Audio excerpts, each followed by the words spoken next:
all those stories coming up this morning. Joining me to talk about it, Maverick PAC National Co-Chair Morgan Ortagus, Kingsview Asset Management Scott Martin, and former CIA operative Diligence President Mike Baker. Good to see everybody. Thank you. Good morning. Thanks so much for joining us. A lot to talk about this morning. Definitely. I mean, the markets have been really front and center this week, haven't they? A lot of volatility. So we went through this period, Maria, a couple months, I mean, back really post-Brexit.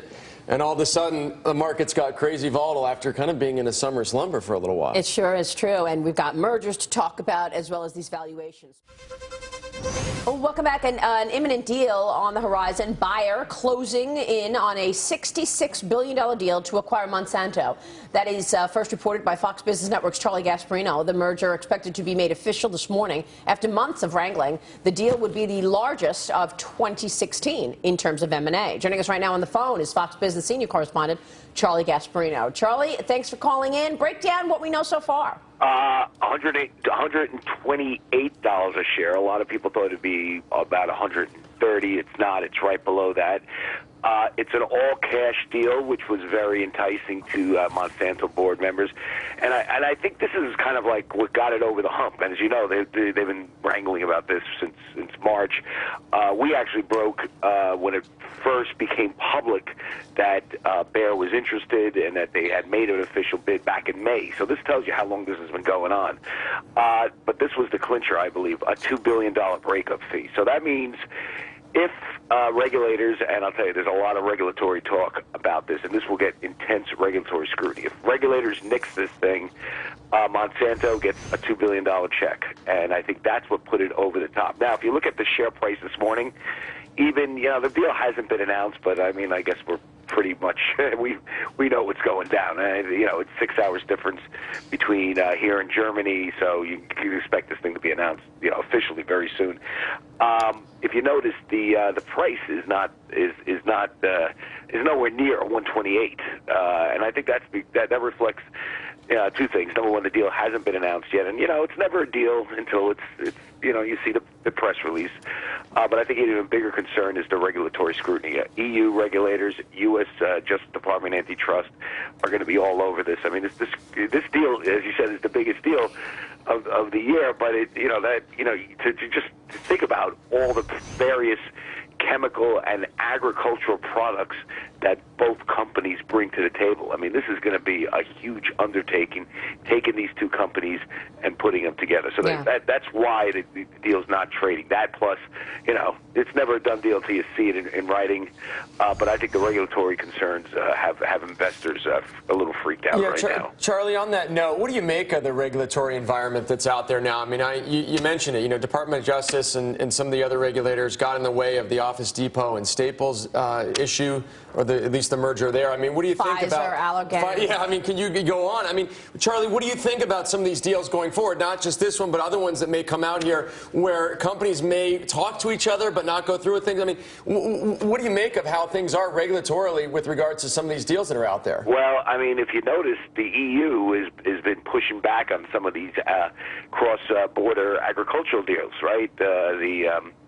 I mean, there's a few of them that are out there right now. DuPont, I believe, has one that's being held up, and this is a big concern. I mean, listen, there are two complicating matters here. Number one, it's two huge companies. I mean, Monsanto is one of the biggest U.S. companies out there. Bayer is this huge, conglomerate in Germany. So you have two sets of regulators, not just one. You have U.S. antitrust. You have EU regulators. Okay, that's what the market's saying. I can tell you that if when this thing is done and you start talking to investment bankers, they think that they got this covered. They're gonna shed some non-core assets, meaning Bayer will, and they think they're gonna be able to appease the people. But I will just tell you this: that's what the New York Stock Exchange and the Deutsche Börse thought a couple of years ago when they were looking to merge, and as you know, it didn't happen. It's one thing good about being a journalist. I get paid no matter what happens with this deal. My job is just to break the deal. All right, Charlie, we'll wait for that announcement. And you know what's interesting? I think the EU looks at deal-making differently than the U.S. does. The EU is trying to protect competitors. So if this deal is too big to take market share from competitors, it actually could be... Exactly. I mean, that's the whole issue. issue, and I think that's what's dangerous about this deal and some of the other ones that have been rumored to be in the works is how the EU comes into play here, given that they're bent that way. So we'll see about that. We're going to take a short break. Still to come, President Obama wants to admit 25,000. And finally this, a new study finds credit card agreements are just too hard for most Americans to read. Creditcards.com says they are typically written at the 11th grade reading level, and half of Americans read at the 9th grade level or below. Creditcards.com analyzed more than 2,000 credit card agreements. About 45% of cardholders surveyed, Maria, say they never or hardly ever read their credit card agreements, and I bet if you asked most of them, they would have no clue what their interest rate is on those cards. Back to you. You're right. Well, it's all that fine print, Scott Martin. Well, and by all the debt they've been racking up, I think Cheryl's right. They don't understand the APR because clearly credit card debt being on the rise here, and a lot of folks, unfortunately, over-leveraging and making minimum payments but still carrying balances and therefore getting charged a lot of interest. I want to get back to another story that Cheryl brought us, and that is this doping scandal and these this hacking. Mike Baker, I mean, it happens all over, and now we've got another email dump. What's your take on this? I mean, should we be worried? Well, we should be worried, but you know what we also have to realize is this is not something new. We're talking about it now, but this has been going on for years, and we're a little bit slow in getting to the game. I mean, Congress is still trying to sort out some legislation. The Pentagon still doesn't really have a protocol for what is cyber warfare. So in a sense, the horse has left the barn. We lost a lot of information through economic espionage to state-sponsored, and China is the #1 sponsor of this sort of activity in cyberspace, Russia being #2. It keeps coming from Russia, though, I feel like. Well, it does. I mean, because Russia's got a lot of what they call persistent threats, and they're not necessarily state-sponsored, but they're pseudo-state-sponsored. So there's a cutout there, and there's a claim of disconnect between the government and these various hacking groups. So this one that went after the Doping Federation, as an example, Fancy Bears, which has no connection to Care Bears, which is a great... I would have guessed that Fancy Bears was like an offshoot, like a rogue part of like the Care Bears. I know, that, like, broke off. That would make a great Mike, cartoon. is there any like collaboration between Russia and China with all these hacks? I mean, it's hard to track these guys sometimes. Well, that's a funny question because actually, I think at the end of the day, they all hate each other. I mean, I don't. They must. Right. Well, look, each country acts, and this is we sometimes forget that here, right? Yeah, each country acts in its own best interests. General Keane, who's fantastic, talked about Iran, and he was very clear about this. Iran is emboldened by this nuke deal. We looked at the nuke deal, or the administration did, as if somehow we were going to be on the same agenda. And what the administration, the current administration, seems to forget is that each nation acts in its own best interest. So Russia acts in its own best interest. There's no cooperation between them and China. Is there cooperation between China and North Korea? There is to some degree. You know, the North Koreans have been trained to a high level by Chinese agents. And so there is a connection there to some degree. Via similar interests and geographical area. But what we're seeing from the Russians, this Fancy Bears group that went after the WADA, went after the Doping Federation, is the same that went after the DNC. But there are a number of these groups. And to say that somehow they're completely separate from the Russian government would be naive. Okay. All right. Well, we want to talk more about that this morning. Also, I got to get your take on the increasing expectations of numbers of refugees coming into the country. Take a short break. More from our panel coming up. The problem is that our research also shows that, generally speaking, people can't see this kind of manipulation. You know, they're just, you know, they're acting very swiftly. They're getting some suggestions. They're clicking on something. Basically, people are unaware, and especially in search rankings, people are entirely unaware of any kind of manipulations there. And if you manipulate search rankings to favor one candidate, that can shift between 2.6 and 10.4 million votes with no one being aware. Wow. And no paper trail. See, that's gigantic because it comes to the top of the page too. Not only do you get the autocorrect, but you get the story at the top in the top 4. I mean, how many times do you Google something? Do you go all the way to the bottom to that story? No, you go to the top 5 and pick the story out of the top. Right. Well, we know that Google's denying this, Dr. Epstein, but we also know that when it comes to like Facebook, the founder just gave $20 million to Hillary. So, I mean, some are being clear about who their candidate is. Well, there's no question that there's favoritism here.